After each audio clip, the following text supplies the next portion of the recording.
Hello, friends. Hello, colleagues. Hello, listeners and subscribers. We are so glad you're here listening or watching the Platinum Business Break podcast. So, if you're listening on YouTube, it will be our vidcast. So, anyway, we're glad you're here. Today's episode is going to be a great one. It's a continuation of the theme, The Way Business Should Be, Part 3. And we're going to be talking about world-class organizations, or how to become a world-class organization. So again, this is Season 3, Episode 11. It is sponsored by Platinum Business Consulting. Again, Platinum Business Consulting was founded with the mission to help companies become world-class organizations, okay? Because there's very, very few, in my opinion, out there that every time you go, your experience is just insane. It's just like, oh, wow, they exceed your expectations every time. But that's what we should all strive for, right? I think every business owner, every company, if you're an employee or an executive team, C-suite, whatever, you want your company to be in that top few percentage points of world-class businesses. And you don't have to be big to be world-class, okay? So with that, we are going to jump in. And before I begin, one thing. I do have a special offer. I have a free offer at the end, so please listen. Again, it's no catch, just I want to offer a free book. So I want to just say stay tuned to the end, and I'll give you the details on that. A few weeks ago, I did a podcast right after my vacation called Have You Recalibrated Your Compass Lately? And basically, I was on a cruise ship. The cruise ship did a maneuver to recalibrate the compass, and you could listen to that. But I recalibrated my own compass, because that's the reason for a vacation, right? Taking some time off. And I started writing down, what do I believe? What I need to reset my beliefs or confirm my beliefs. And this is more towards how businesses should operate. So I wrote down my manifesto, which is my public declaration of values, views, and direction, and specifically the way business should be. All right, this is number 3. So number 1 was, hey, business shouldn't be hard. Number 2, we talked about communication. So this is number 3, building a world-class organization. Businesses should be operating with excellence in mind and make it easy for leadership, management, and all team members to work on and in the business. And I think that's really a very important point, because a lot of us are so busy, we can't work on the business if you're leadership or owners, and you can't work in the business if you're employed. You don't have the bandwidth or the time to do your job, because you're just all discombobulated. You just got so many things going on. This podcast, we're specifically talking some of the characteristics of a world-class organization, and we're going to jump in. So what are the characteristics of a world-class organization? Well, number 1, here we go again, clear vision and mission. A world-class organization has a well-defined and inspiring vision and mission that guide its actions and decisions. These statements provide a sense of purpose and direction for the organization and its employees. Now, again, the other thing with the clear vision and mission, it pulls you through the tough times. I mean, think of the COVID pandemic. Companies that flourished had a clear vision and mission. All right. Anytime you have a crossroads, or maybe it's a new product or service or an acquisition or hiring somebody, you run that through the filter of your vision and your mission and your core values. Okay, I'll add that. So it's very, very important. So a lot of the top companies, world-class organizations, have a clear vision and mission. Again, who do you think is world-class? Is it Apple? Is it Google? Is it Cadillac? Is it Lexus? Is it, Chick-fil-A? I mean, I'm thinking of a local Mexican restaurant that my wife and I frequent, and it's world-class. The decor is amazing. The atmosphere is great. The servers, the waiters, waitresses, they're awesome. The food is great. Don't even think about the price, because we go there and we have such a great time, and they hit the mark every time. And they're small. They're a local, small local chain of Mexican restaurants. So anyway, it's just excellent, and we love going there. So that's world class. All right, the second one. I digress. The second one, exceptional leadership. Effective leadership is crucial. And I'll just say exceptional leadership is crucial for any world-class organization. Strong leaders set the tone, inspire their teams, and drive innovation and growth. They prioritize strategic thinking, decision-making, and fostering a positive and organizational culture. And as my friend and mentor John Maxwell says, leadership is influence. And businesses and organizations rise and fall on leadership. And again, I've done many podcasts on leadership, so you could go back and listen to those. But leadership, you got to have vision, mission, You got to have leadership, someone who's steering and someone you want to get behind, right? Someone you're excited and someone who's engaged, with the company, with the team members, with customers. Okay, we don't want hidden leadership, which I see all the time. It's like, where's Waldo? Where's leadership? But we have no idea. They're just not in the front. They're not making announcements. Again, I mentioned before, there's one company out there that I follow, and the CEO, he makes announcements on a weekly basis about whatever the topic is. Man, that's leadership. He's leading from the front, and that is so awesome. All right, number 3, continuous innovation. World-class organizations are always looking for ways to innovate and improve. They invest in research and development, encourage creativity, embrace new technologies and processes to stay ahead of the competition. Now, this reminds me, there was a company in the building product space called Gecko Western, and they were acquired by a much larger company, Firestone. But when it was sold for a lot of money. And the owner, the guy who started the business, they said, "What was your formula for success?" He said, "Well, again, not to get into the industry jargon and lingo, but one of the big ones was research and development." He said, "We hired the best. In this instance, it was chemists, but they had a top-notch research and development team, not to copy, but to come up with new things to lead customers in a new direction." And they looked at other industries for for inspiration. So continuous innovation is important. All right. No one likes change, but change is the only constant, right? You hear me say that. We're going to move on. Number 4, outstanding customer focus. Customer satisfaction is a top priority for world-class organizations. They actively listen to customer feedback, adapt their products or services based on customer current and future needs, and consistently deliver high-quality experiences. And again, I'll go back to the Mexican restaurant I was talking about earlier.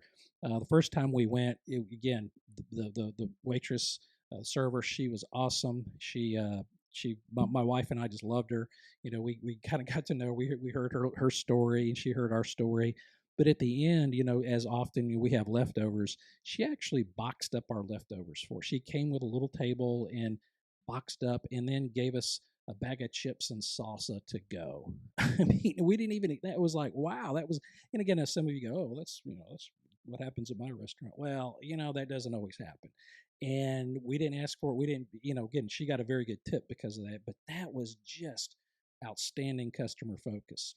All right, the next one, number 5, high quality products and services.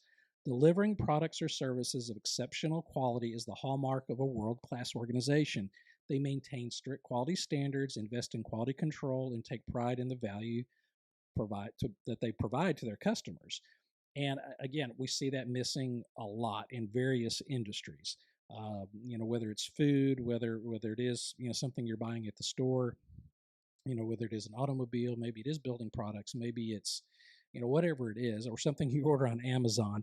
Again, that's why we watch the Amazon reviews when we order something, because you'll get a real quick taste on what quality is. So that's just important. That's again, the quality.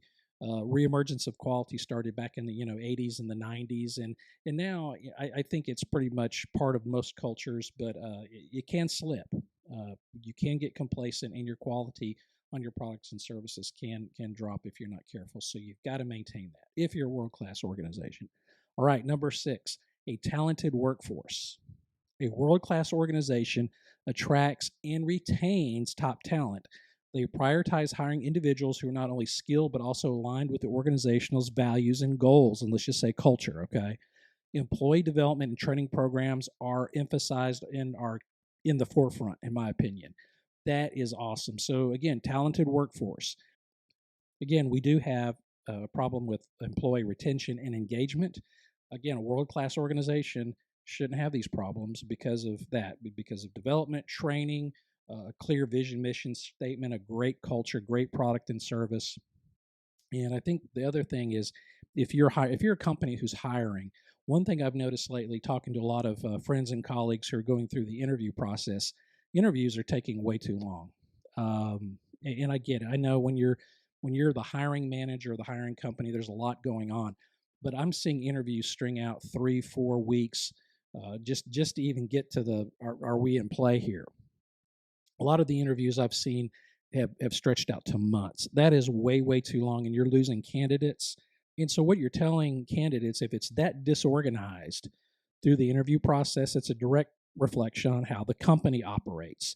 So I've had many friends, they like after 2 interviews, it was such a terrible experience. They just said, I'm not interested in this job anymore.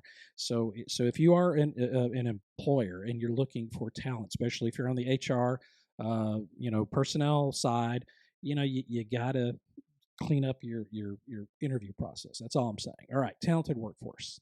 Number 7, communication excellence. Now I'm not going to go on over this one too much because I covered that in the last podcast. But communication excellence is a hallmark of a world class organization. So if you hear more about communication, listen to my last podcast. It's 30 minutes of fun. All right. Number 8, agility and adaptability. World class organizations are agile and capable of adapting to changing market conditions, customer preferences, and technological advancements. They're quick to respond to challenges and capitalize on new opportunities. Again, go back to COVID. When everyone went home, again, for most companies, people had to adapt. People had to become agile. And again, you look at a lot of restaurants who pivoted, and again, I hate saying that, it's such a COVID word. Overheard that too much, and I hate using it, but it's accurate. They changed direction. How about that? They changed direction, so they really focused on curbside pickup. Restaurants who were able to capitalize on curbside pickup, online ordering and curbside pickup, those are the ones who thrived and survived. And a lot of them still are doing it today. In fact, a lot of restaurants you go, they're not as busy because there's a lot of people. They just now with apps and online, they order and they pick up their food. So I think agility and adaptability very important for a world-class organization. All right, number 9, data-driven decision making. Data and analytics play a significant role in the decision-making process of world-class organizations. They use data to inform strategic choices, identify trends, and make informed predictions. Now, there's several types of data. To me, you have marketing data, sales data, then you have accounting data. To me, my personal opinion is a lot of the data we get is historical. Yeah, you're aware of it, but we're looking forward, but we do want to use especially market-driven data and maybe some sales data. Say, we're not selling this particular product like we used to, or we see a trend this way. So what I see is companies are either data rich or data poor. There's not a lot of companies who are in that middle ground, know how to use data. So if you're data poor, it's probably actually easier to start getting data that you need versus if you have too much data. I've seen companies where it's data overload. They have so much data, they don't know how to organize it. They don't know how to create dashboards or report on it. They don't even know what they're looking at. So again, world-class companies know how to use their data, and it helps them make very good decisions. All right. Number 10, strong ethical standards. Ethical behavior and corporate social responsibility are integral to the identity of world-class organizations. They operate with integrity, adhere to ethical business practices, and contribute positively to their communities and environment. Again, I think that's important. I see in the community I live in there's a lot of grocery stores. We have a lot of grocery stores, a lot of cool regional, some national brands, but the ones that are very, very successful are the ones they're always doing stuff with schools. They're doing back to school stuff. They're doing you come in this day, we'll give X percent back to you mention this word, and we'll give some money back to the school or whatever program. So I think the community, giving back to the community is very, very important. Now again, if you're a large global company, especially if you're a remote employee, it's hard to tap into that. But if you're a corporate campus or a branch location, or you have an office in the city, you can do that. But again, the other thing was the ethical standards, and again, I think that is what are ethics? And to me, I don't think there's just business ethics. I think there's ethics, period. So however you conduct your personal life translates into your professional life. It's hard. You can't do one thing at home and then do another thing at work. So you can't. I don't think you could separate. I think it's just ethics. All right. So again, some people are going to push back on that, but I think if you strive to be an ethical company, that means you have ethical people. Anyway, I'm not going to go too much deeper into that because that's another podcast. All right, number 11, operational excellence. World-class organizations excel in their operational efficiency. They optimize processes, reduce waste, and strive for excellence in everything from the supply chain management to customer service. Wow, I could stay on this one all day. I think that it was one of the biggest opportunities that most companies have is improving their operations through process. documenting process, but don't document them and leave it on a shelf. You got to record videos. People have to be trained. And the best time to do that is when they're brand new. Start indoctrinating them to the culture and our processes. This is the way we do things. Now, I'm not saying that you're rigid and you're not going to look at other ways of doing it, but you got to look at what made you successful. You got to duplicate that. Again, I always say, like Chick-fil-A or any successful franchise or chain. I mean, that's the whole idea of a franchise is they have the processes down. They have the mission, the vision, the goal. They've established a culture. So operational excellence is what you see in world-class organizations. Now, I've seen companies where every time the customer calls in, it's like the first time the customer's ever called, or if there's a problem, it's they don't know how to handle the problem. So I go back to a book by a gentleman named Chet Holmes. He's deceased, but he wrote a book called The Ultimate Sales Machine. And part of that is he and he's more talking about sales and scripts and all that, but he says leave nothing to chance. So most companies, if you've been in business at least 5 or 10 years, I'm not saying you've seen everything, but you have a good idea of all the roadblocks, pitfalls, and all the things that could pop up. Address those. Have an action plan in place for you. If a customer gets a damaged product, how do we handle that? Amazon is great. Look at Amazon. You get something, on it, it's easy to send it back. That is operational excellence. Just saying. All right. Number 12, global perspective. Many world-class organizations have a global presence and understand the nuances of operating in different cultures and markets. They leverage diversity and international perspectives to their advantage. Now, again, most of the companies that I work with are not global. They're domestically based. But that doesn't mean you can't look outside to other markets, other global markets for ideas and all that. Now, again, in our world of geopolitical, tariffs and all the stuff that's going on in the world, the global perspective is very, very hard. I think the big takeaway from this is many world class organizations do have locations in other countries, and therefore that's almost to be successful in different cultures and different countries, you have to be at the top of your game. You have to sometimes adapt to those cultures. What are the norms of those cultures? But that is the mark of a world class organization. All right. So if you're not if you're just domestic, don't worry about this one. But you could look at, say, similar markets in other countries, whether it's in Asia or the UK or Europe or Australia or wherever, and maybe there's some good ideas that they're doing there that you could adopt for our market. I don't know, just saying. All right, number 13, measurable performance metrics. World-class organizations set clear performance metrics and regularly measure the progress against key goals. This is data-driven approach, kind of from the other one, and helps track their success and identify areas of improvement. So this is this is a traction entrepreneurial operating system thought, and it's also in scaling up. Two books that I mentioned in another podcast, Your Business is in Trouble, Part 1. And really what that's saying is everybody has a number. Whether you're the person answering the phone, how quick can you answer the phone? Are we on time for service calls? Are we on time for shipment and delivery? Are we hitting our sales goals? Are we hitting your number of sales calls? Whatever that. Everyone has a number. And that should be looked at weekly to make sure that you're on track or off track of your goals. So this is related back to data, but you can't really establish performance metrics till you get a handle on your data.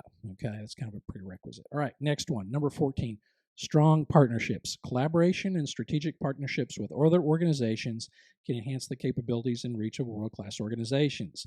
They actively seek opportunities to collaborate with industry peers, startups, and other stakeholders. Now, you see a lot of this in the IT or the software or app business where someone has, in fact, I think a great example of this is Salesforce purchased a company actually there's two companies they purchased. So Salesforce, as many of you know, that's a CRM, a customer relationship management application. We used to say programs, but we say apps now. And what they do with that is they, you collect customer data. You can record appointments, and I mean it's a very helpful tool. Well, there was a company called Pardot, P-A-R-D-O-T, and what they did is they did what's called automated marketing, email marketing, where it tracked everything. It's kind of like think Constant Contact, if you're familiar with that. So this company developed that, and they sold it to Salesforce after a few years for like several $billion, I believe. crazy. And then there was another company who added a maps feature. So if you're, say, for example, you're a salesperson and you're using Salesforce, you have all your customers, and you're in a particular, say, like you're in Dallas, and you want to map out your sales route for that day. The Maps program, kind of like what Google Maps would do.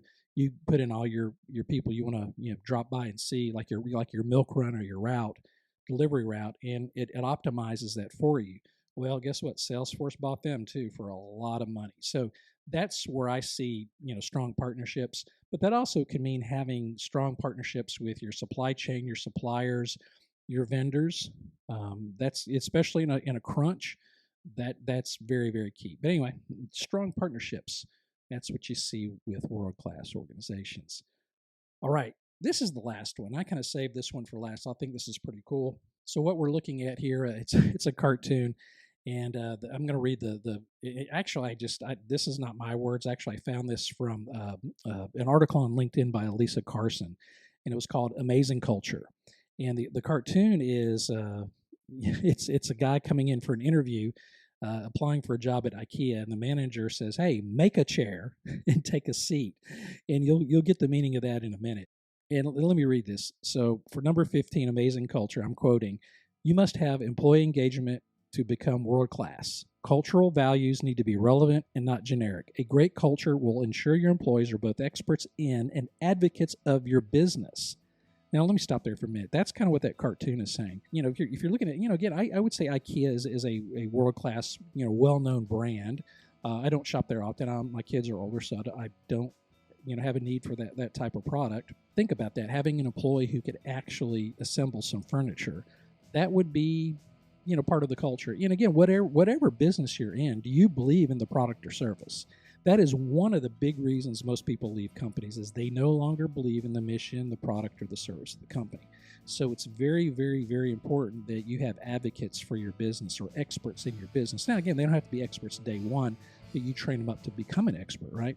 So I continue. Employee engagement requires people to actively change behaviors, and this takes time and focused commitment. It's the foundation of any company striving for best practice. Again, what that really means to me is, you could still come in and have some diversity, someone from another industry or whatever, and they're going to give some ideas, but they shouldn't really try to come and change the company to the company they just left. I see that a lot. I see people leave jobs and they go to a new job, but they're still hanging on the old ways. They left that job for a reason. They hated it, got fired. Now they're trying to bring those, techniques, those ways, and all that to the new job. So I think that's very important. You got to protect your culture, protect your company, protect your vision. So I think that's kind of what that's saying. And I continue. The important thing about culture is that it needs to mirror your values and be distinctive. It needs to be both understood and communicated both internally and externally. The most importantly need to be relevant and preferably not generic. So again, what that tells me is culture is not only internally, but it's who you do business with. Does your customer fit your culture? Again, for example, I think of some grocery store chains, and some of them are a little, upscale. They have the wine tasting, they have cheese, they have wooden floors in that area. And some, like let's say, for example, like a Walmart, it's pretty much you go in, shop, everyday low price. So I think it depends on what market you're going after, but it is much easier. If you have a distinct culture, it's easier to do business with people who kind of get your culture and share your culture. So that's all I think all that is saying. And lastly, a great culture will ensure your employees are both experts in your business and advocates of your product. Again, I think it's kind of a repeat of what she said earlier. That is so important. If you don't have raving fans, this is a book by Ken Blanchard. If you don't have raving fans internally, how can you have raving fans externally, right? You have to have people who are excited about what they're selling. Again, I've known people who are ashamed of what they sell. Again, I'm not talking anything weird. I think they're ashamed because of the quality or the service that their company provides. They're like, I don't want to attach my name to that. That is very, very, very important. All right, 15 points on or characteristics of a world-class organization. Again, I mentioned earlier an offer. Again, this is sponsored by Platinum Business Consulting. So if you would email at info@platinumbusinessconsulting.com or go to platinumbusinessconsulting.com, there's a contact form at the very bottom. if you are interested in getting a free ebook. It's called Building a Powerful Team. Okay, now this is more geared towards smaller businesses, but again, it's a $9.99 value or $10 value. Let's put it that way. It's an ebook, and I'll send that to you in a PDF format. I promise not to bombard you or spam you with a bunch of offers and stuff. This is just my gift to you for listening. And again, I just want to provide value. What's one of the things that I try to do is I provide a lot of free content, but I want my content to be better than a lot of the paid content that's out there. That's how I'm going to grow my business. So I hope you appreciate that. I hope that resonates with you. So again, this was the Platinum Business Break Podcast, The Way Business Should Be, Part 3, Characteristics of a World-Class Organization, Season 3, Episode 11. And again, we appreciate you listening or watching, and we will see you next time. Bye.